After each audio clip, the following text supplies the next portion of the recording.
Hi, I'm Kristen. Welcome to Scrap Fabric Love. This is the final video of the Big Blocks quilt along. So if you've been following my last three videos about my 20-inch big quilt blocks, we're putting them all together this week into a quilt top. So if you're not already signed up for the quilt along, which you can still do, link is in the description, you might not know that what we were doing was making 4 large rail fence quilt blocks, 4 large quarter log cabin blocks, and then 1 central 20-inch square and a square variation block is what we kind of called it. So you can look back at those videos on the channel, but essentially we should have 9 20-inch quilt blocks, and we're going to join those together today. We're going to talk about options for making your quilt bigger with sashing, borders, and all that good stuff. So let's get putting it together. Okay, so I'm going to try and get an angle because these blocks are so big. I don't have the greatest angle on my floor for this, but anyway. So here's our center block. And then we should have our 4 stripy ones. And we can play around with where these go, but anyway. So I've got my 4 rail fence blocks here, and I'm just going to play around with where they are because like I've got the blue touching the blue and I might want to move that, but I'm not trying to match any strips with these center strips. If they do, cool. If they don't, whatever. We're not trying to do that, okay?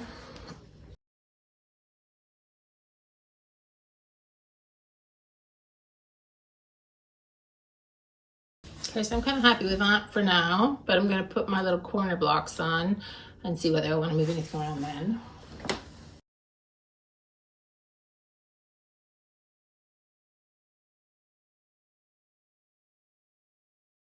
Okay, so I'm just gonna pick this up because I cannot see it properly.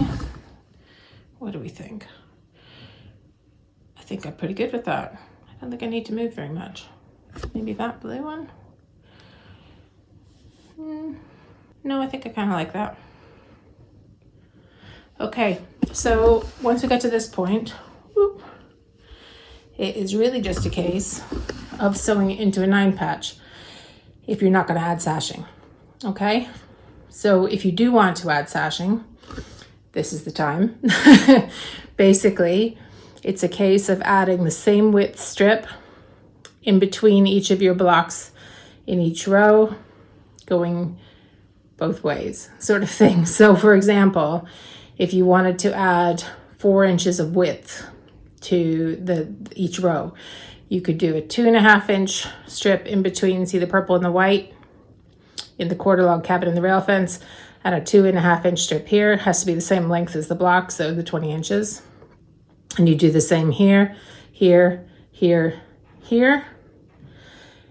And then you would add a strip all the way across on the top of your rows once they're joined that is also 2.5-inch. So 2.5-inch plus the width of where you've got to with your sashing. So you'd have 1 along here and 1 along here. And you could make those strips wider. So if you wanted to add more, you could add wider sashing, for example. I'm not going to add sashing. I like it like this, but I might add a border. So I'll talk about that in a minute. Okay, so this is our starting point, the 9 blocks. With no border, no sashing, we would get to 58.5-inch square, which is fine for something to snuggle up on the sofa with, but for most people, that's going to feel a little bit small for a throw quilt. So let's see the options of what we can add to it. Okay, so my first option is to just whack on a 3-inch border, which means 3.5-inch strips, which are going to finish at 3 inches once you take into account the seam allowance. And that's going to take you to 64.5 inches square. Next, I've got an option with 2-inch finished sashing and 3-inch finished border, and that would get you to 68.5-inch square, so we're getting a little bit bigger. Now, if you like to have your sashing and your borders the same size, you could do 3-inch finished sashing and a 3-inch finished border and end up with a 70.5-inch square quilt. Now remember, when I'm saying finished size, that means you have to add the seam allowances to the strips you cut. So for 3-inch, you'd cut 3.5.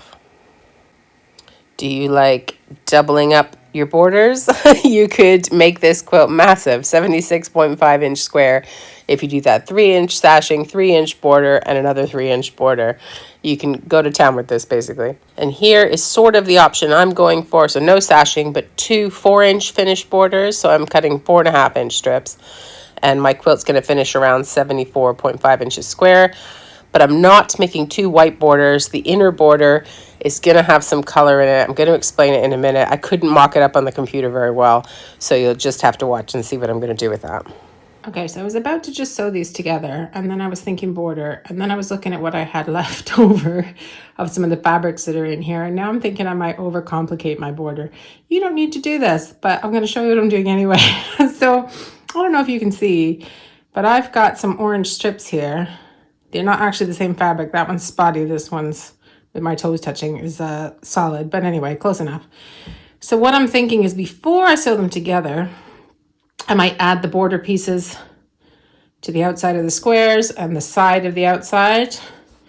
And what I'm going to try and do is follow the 4.5-inch strip around in a square. And then the rest will be like scrappy whites. So then the blue, that's not cut, will go there. The pink will go around there. And then these would just be whites. Does that make any sense? Let's try it and see. I just think I could do it in long strips, but I just think it would be easier to match the points here, again, where my toe is, if I just had this little bit of white. And if I was just doing it block by block. And I don't mind if the whites are scrappy and if there's seams and stuff like that. So that is what I'm thinking. Okay, let's try it. So I cut 4.5-inch strips in various whites, and then in the 4 colors of the 4.5-inch strip in the quarter log cabin blocks in the corner, and sewed those together in strips. Now I am not measuring. You could. All you have to do, and you could do this for any size strip in that quarter log cabin block. It doesn't have to be the 4.5-inch one. If you wanted like a smaller border and you wanted to do it with one of the 2.5 inches, you could do that. All you have to do is measure from the edge of your block to where you want the color to start, and from the edge of the block of where you want the white to start, and add a 1/4 inch on either end. I can't be bothered doing that.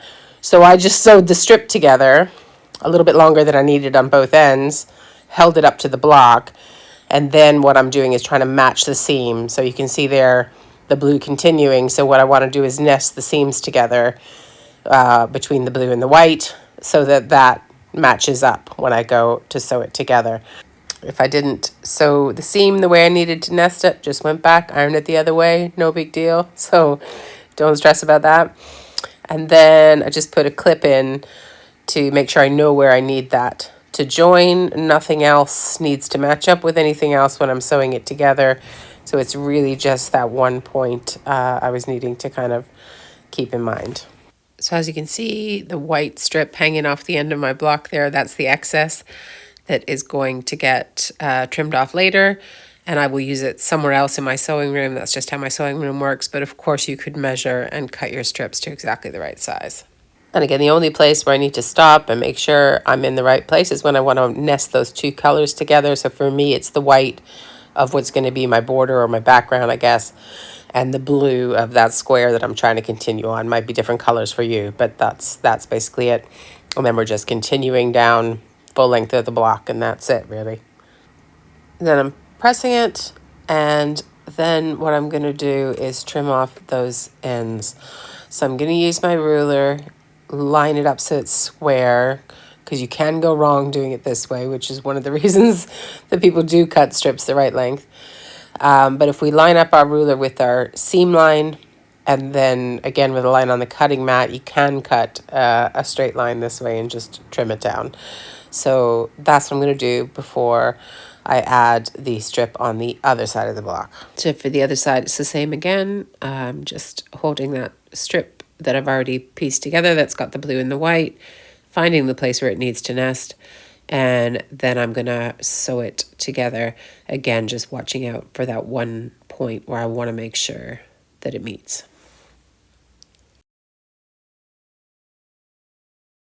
So same as before, after I pressed this, I'm then using the line on my cutting mat and the lines on my rulers to square it up and get rid of the excess fabric from my strips that are hanging off the edge of my block. And then that quarter log cabin block now has its first inner border. So I can kind of lay it back down with the quilt, and you can see how that's going to look. And then I picked up the first rail fence block going down my right hand side, and I'm just going to sew a 4.5 inch white strip to that outer side of that block, and that will be the inner border for that block. And then I'll move down to the next quarter log cabin block, if that makes sense. So hopefully that makes sense. I'm basically just adding this inner border to each block one at a time before I join them together. So if you're waiting to see how do I join my blocks together, that's still coming. It's just that I decided to add the border element for each block before I join them together, rather than putting the border all up one side of the quilt. So hopefully that makes sense for you. And you don't have to do this. This was just, as I said, me overcomplicating things because I felt like it. And there you can just see me nesting another seam that happened to line up, and so I just thought, well, look, it's pretty close. Let's just do that, and I will talk about that later with when we're joining our blocks as well.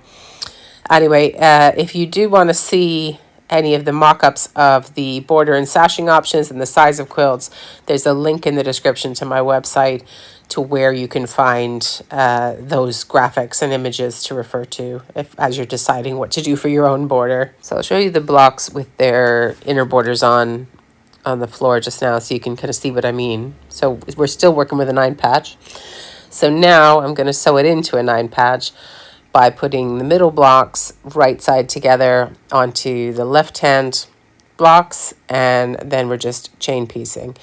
And because I've put on that inner border, I have to look at where I'm nesting the colors, so to make sure that the white part is matching up with the white in the next block over, if that makes sense. So I'm just pausing to check on where things are fitting together, but it's only in a couple of places. And I still think it's relatively easy to get this right. Obviously, it's the blocks on the top and the bottom where they already have this inner border, where I was looking at matching that. When I get to the middle blocks, so the middle row, I guess, as I said, we don't have to match anything. However, because we've used 4.5 and 2.5 inch strips in a lot of these blocks, by happenstance, they're going to meet somewhere. So if you see that they want to meet, if we say that, you have the option. You can do it, not do it. But as you can see right here, what I'm doing with my finger is just trying to make those two seams match up with each other, nest, if you will. This time I'm pressing them open. Sometimes I nest them from side to side. Anywho, I'm taking the option to make those meet. If you can't be bothered, you can't be bothered. That's fine. A lot of the strips are not going to meet each other, but there will be places where one or two probably wants to meet. Because our strips are going to be in different orders in the rail fence blocks and things like that, it might be different places in the block. But if you just see that the seams are relatively close from the one you're sewing on the bottom and the one you're sewing to it on the top, go ahead and help them along if you want to. I think it probably adds a little something, but it's absolutely completely optional if you can't be bothered. And obviously, if you've chosen to add sashing between your blocks, this doesn't apply to you, so don't worry about it. It's only if you didn't do sashing inside the quilt. So once we have those sets of blocks together, then we just need to add the ones from the right side or the other side. I'm getting confused, which is the left and the right, but it doesn't really matter. The ones on the far side that you haven't joined, right sides together on top of the middle blocks, and just repeat the process that we did on the other side. Okay, so here's my 3 rows sewn together. So then I went to press before joining the rows to each other. And I think I probably pressed the middle seams, like in between the blocks, inwards, and then on the top and bottom rows, press those outwards so that I could nest them well when I was joining the rows. And again, if there were any points where things wanted to meet, then I would let them meet. But otherwise, it was just those points in between the blocks where I was looking at nesting those seams there. It's pretty simple. If you've sewn a 9-patch quilt block together, then you can sew this quilt top together because it's just one great big 9-patch. So hopefully it's making sense, and I'll show you what I did for the outer border once I get these rows together. So here's that quilt top all sewn together with its inner border. I could have left it there. I chose to add an outer 4.5 inch white border. It's actually kind of a mix of white fabrics. And rather than measure it, I kind of laid the white strips up against the quilt top, sewed one great big long 4.5 inch strip, humongous thing, and sewed it down each side. But obviously, if you would like to measure your border strips more accurately, you're going to need two that are exactly the same length as your quilt top for either side, or top and bottom, whichever one you do first. And then you're going to need two that are that length plus the width of your border that you've already sewn on the two sides, plus a seam allowance. Okay, so it's going to depend whether you've done sashing and all of that. But if you don't want to measure, just do one great big long strip and lay it out and see if it seems like it's close enough. For my non-measuring method, it's basically the same as what I did with the blocks that I was adding the border to. Once I'd sewn it on and pressed it, it was just a case of trimming off the excess on whichever end the excess white strip was on, and then moving along to the other side. So here is that finished quilt top with the two borders sitting on my floor.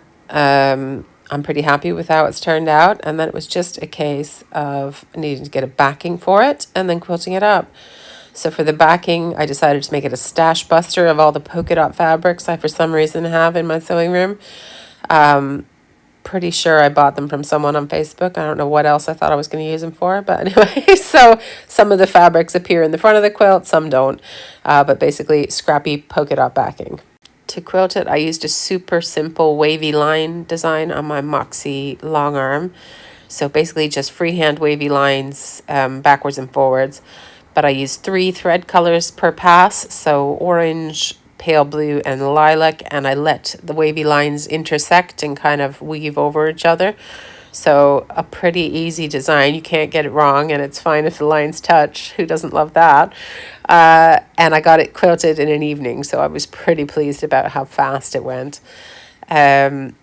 So overall, I'm happy with the quilt. I really like it. I've decided it's going to be a gift for a friend who loves bright colors and who is moving away, sadly, in a few months. So it's going to be a going away present for her. And here is that scrappy polka dot backing fabric that I was talking about. So I got all these polka dots out of my stash, and I know my friend will like them. So I think they've gone to the right person. The coloring on these little videos I did outside look a little washed out, but the bright photos, like on the washing line, are more the color that the quilt actually is in real life.